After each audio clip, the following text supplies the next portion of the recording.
trying out a new office today, so the TV and the ping pong table and whatever the heck that is are my background for this one.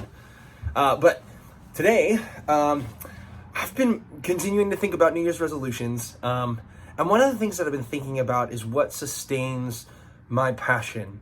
I am someone, like I mentioned yesterday, who really likes to start things, and I really want to sustain that.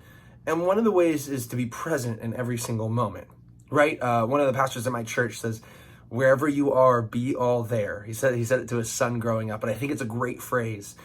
And I think for me, it's really easy sometimes to check out of meetings that I don't think I need to be at, or I feel like I hit a wall, even like mentally, sometimes physically, but especially mentally, where I just feel like I don't have anything else to give, and I can't focus, and I can't give my best effort. And I really want to, because what's the point of being in a meeting that you just check out of? It's 2 hours of wasted time, or a one-on-one conversation, or time sitting at your computer trying to get emails done, whatever it is.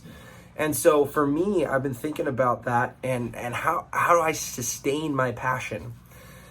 And so I wondered, is it just frenzy? Is that what I do? Is I just try and work it up as much as I can? Is it I drink far more caffeine than is probably healthy for me?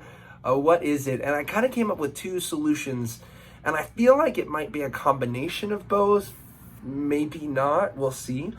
One is to be really, really intentional constantly about maintaining my level of passion towards whatever I do. Now, I think that means balance. That includes balance. One of the things that I thought about last year is that I need to rest as hard as I work. And I think rest is kind of a misused term. I think we need to think about it more not as the cessation of all activity, but the cessation of activity and the in certain areas, and the engagement of other things. One of the way I write it in my planner is time for rest and refuel, with the specific intention of turning off some things and really engaging in other things that are going to refuel and replenish me.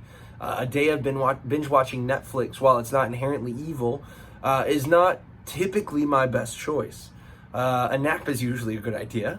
Or I've really been enjoying float spas, to be honest, because I don't have to hear anyone tell me about how my music's too loud, or complain about the job that I'm doing, or anything else. Make suggestions how I could do it better.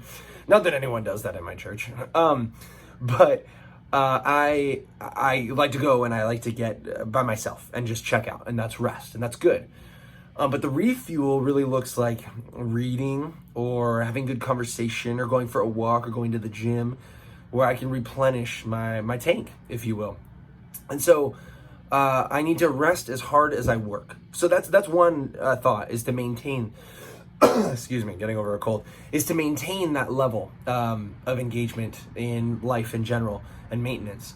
The other thought option, and again, I think it may be a both and, is to recognize when I am about to check out, or when I have checked out.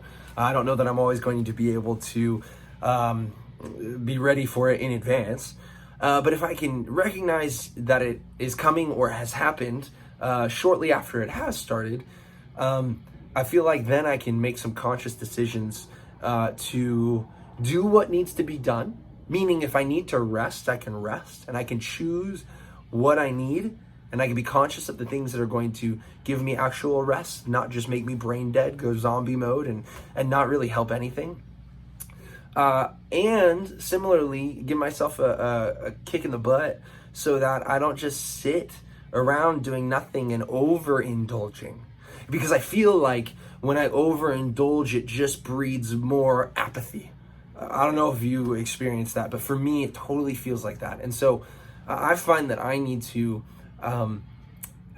maybe choose my rest specifically, and choose my refreshment specifically. And maybe, so there's the maintenance piece, but then there's also the when it happens, because sometimes it just hits me like a ton of bricks, and I just feel like I can't get out of it, or I couldn't have expected it. So I think that might be something that I'm trying this year. Because to be honest, staring at a screen all day or interacting with people and having really intense conversations, while the work might be productive and the conversations might be beneficial and flourishing, they also tap me, they drain me. And while one person might be wired towards thinking of everything as relationship, maybe I think of it as being centered around purpose, meaning I need to know what the purpose is behind everything. And if the purpose is rest, then I'm going to rest. If the purpose is to invest in someone else, I'm going to invest in someone else intentionally. If the purpose is to be filled, then I want to make sure I'm filled really well. So maybe that's that for you. You figure out what your motivations are, figure out how you're wired and how you need to think about things. And then what do you need to do to stay balanced, to stay passionately pursuing things? Because again, it's January 2nd. I want this to last until December 31st, but that has to have consistency, and I have to have some sort of counterbalance to a really fast start or the passion I put into things, so that I can keep healthy and balanced this year. And hopefully, as the year progresses, I won't see a total depletion of my passion until it surges again and comes down again. Hopefully I maintain a healthy level of passion throughout the year, so that I can then engage in everything that God wants me to do and influence people the way that he wants me to, and love others deeply as he wants me to. So there are your honest thoughts for the day.